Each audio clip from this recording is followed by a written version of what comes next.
Nana Obukesi Ampa says Ghanaians are losing it, and that should be a grave worry to the country. He says our culture is being shredded into pieces, and the crave for everything foreign has become the order of the day. It takes a village to raise a child. This is embedded in our culture. When you talk about community, when you come to Africa, when you come to Ghana, you see community in play, community in real time. The word community comes to play. We don't have that elsewhere. So we have all these beautiful aspects of who we are, of our person, of our culture, and then there's this craze to dump it, to adopt something that does not really happen, the people who are actually practicing it. So what happened here today, we gathered all the elements of our culture. You cannot define a people of culture without music, without dance, without language.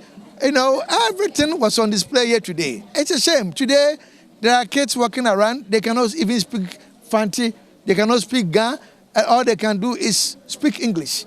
And their parents are proud. It's sickness.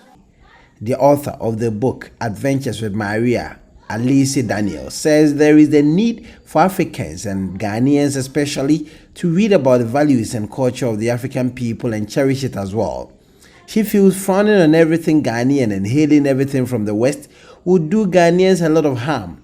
She urged Ghanaian children to read more in order to discover the world. I think it's definitely important that we go back to our old culture. So much was lost and taken from us during the colonial period and still now. And what we definitely know is that they continue. We're not enslaved physically anymore, but we're enslaved mentally in a lot of places because our culture, we don't know where we come from and what we should be doing. Even our spiritual rituals and ceremonies, we don't have access to those. So we need to go back and learn and make sure that we know our true culture. It's so important for children to understand where they come from. And they're not going to do that because we know it's not taught in school. So it was important for me to actually write a book that could start exposing children to our culture and our history. The book, Adventures with Maria, is about African values and cultures, and it is to encourage African children to dream and get empowered. Richard Kwejenyako, Joy News, Cape Coast.